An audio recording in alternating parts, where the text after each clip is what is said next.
ये इस बीच हमारे साथ अब कंपनी का मैनेजमेंट भी जुड़ गया है, जहां पर कॉर्पोरेट कनेक्शन में आज हम बात करने वाले हैं डिक्सन टेक की। देश की leading electronic manufacturing services company है और कंपनी कंज्यूमर ड्यूरेबल्स खासकर मोबाइल और लैपटॉप में मैन्युफैक्चरिंग पर खास फोकस रखती है। हाल में कंपनी को लेनोवो से आईटी हार्डवेयर के लिए बड़ा कॉन्ट्रैक्ट मिला है। कंपनी नोएडा के अपने प्लांट में जल्द शाओमी मोबाइल की मैन्युफैक्चरिंग भी शुरू करने वाली है। तमाम ट्रिगर्स और आने वाले समय में क्या है विस्तार योजनाएं, डिक्सन के सीएफओ सौरभ गुप्ता मेरे साथ जुड़ गए हैं। सौरभ, आपका स्वागत है हमारी इस पेशकश में।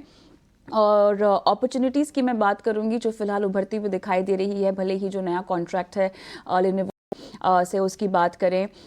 अगर इसी कॉन्ट्रैक्ट की कुछ डिटेल्स मैं समझना चाहूँ आपसे, तो किस तरह का साइज़ है इस कॉन्ट्रैक्ट का, वॉल्यूम्स के लिहाज से, शेयर के लिहाज से, और किस तरह से मैन्युफैक्चरिंग को ध्यान में रखते हुए आपने योजना बनाई है? देखिए, आईटी हार्डवेयर बहुत बड़ी अपॉर्चुनिटी है हमारे लिए।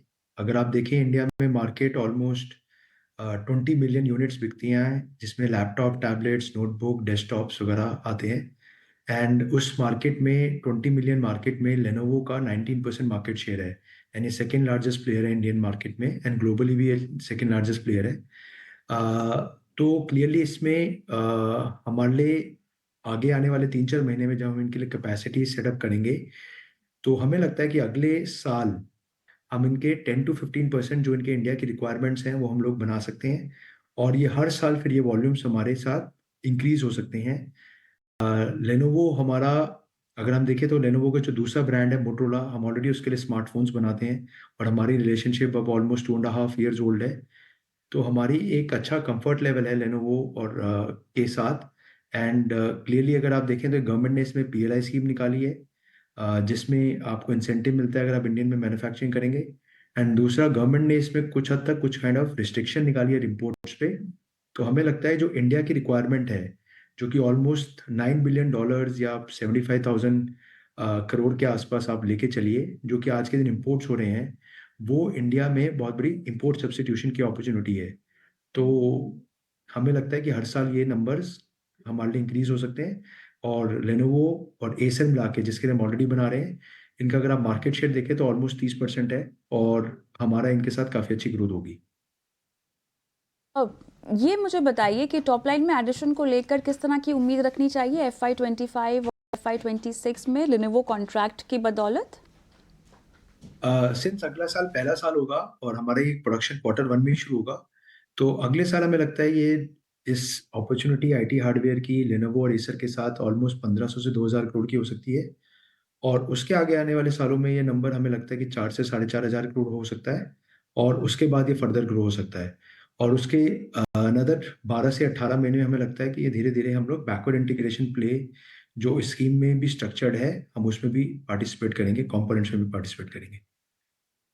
सौरभ, एसर के साथ भी कॉन्ट्रैक्ट है, और इसमें रेवेन्यू टारगेट क्या होने की गुंजाइश है पूरे सेगमेंट में 25 FY25 और 26 को लेकर? हाँ, तो जैसा कि मैंने आपको बताया कि ये इसी के रेवेन्यूज बताया कि अगले साल ये इसमें 1500 से 2000 करोड़ का रेवेन्यू हो सकता है लेनोवो और एसर के आईटी हार्डवेयर प्रोडक्ट से। एंड 25-26 में ये नंबर ऑलमोस्ट 4 से 4,500 करोड़ हो सकते हैं। तो क्लियरली ये हमारे लिए बहुत बड़ी अपॉर्चुनिटी होगी। हमने जो एप्लीकेशन में गवर्नमेंट को कमिट किया है, वो हमने 250 करोड़ की इन्वेस्टमेंट कमिट करी है और 48,000 का क्यूमुलेटिव रेवेन्यू कमिट किया है over a period of 6 years। और पहला साल उसमें अगले साल शुरू होता है 24-25 में। और बहुत बहुत धन्यवाद आपका समय निकाला और इस कॉन्ट्रैक्ट को लेकर तमाम योजनाएं, तमाम डिटेल्स हमारे दर्शकों को दी। और अविनाश कोरक्षक के पास मैं जाऊंगी। अविनाश, बताइए किस तरह से डिक्सन टेक में अब इस कॉन्ट्रैक्ट को देखकर आपको लगता है कि आने वाले समय में रणनीति बनाई जा सकती है? आप शायद म्यूट पर हैं। कविता, देखिए मुझे लग रहा है कि आउटसोर्सिंग इलेक्ट्रॉनिक अपॉर्चुनिटी की बात करें तो डिक्सन एक बहुत बड़ा प्लेयर है और ये काफी प्रोएक्टिवली काम कर चुका है। अभी लेनोवा का चीफ है जो कंपनी ने कहा है कि अगले 2 साल में ये 4,000 या 4,500 करोड़ तक स्केल अप कर सकता है। तो अपॉर्चुनिटी बहुत बड़ी है। लेकिन अगर किसी को इस लेवल पे खरीदना है तो मेरे ख्याल से कम 12 से 18 महीने का इन्वेस्टमेंट टाइम फ्रेम रखना जरूरी है, ग्रोथ जरूर आएगा, मेरे ख्याल से अभी भी हेडरूम है ग्रोथ के लिए काफी सिग्निफिकेंट, लेकिन नियर टर्म में हो सकता है कि स्टॉक थोड़ा साइडवेज काम करे, बट अगर नजरिया 12 से 18 महीने का है तो मुझे लग रहा है कि इस लेवल से भी एक अच्छी खासी कमाई हो सकती है, करीबन 6,800 6,900 का एक नियर टर्म का टारगेट बन सकता है। तो ये डेफिनेटली बाय ऑन डिक्लाइन वाला काउंटर है और पोर्टफोलियो वाला स्टॉक है, तो इसमें ट्रेडिंग नहीं but investment point of view से निवेश किया जा सकता है। अविनाश जी, बहुत बहुत धन्यवाद, समय निकाला और आज दर्शकों को अपनी सलाह दी, उनका मार्गदर्शन किया।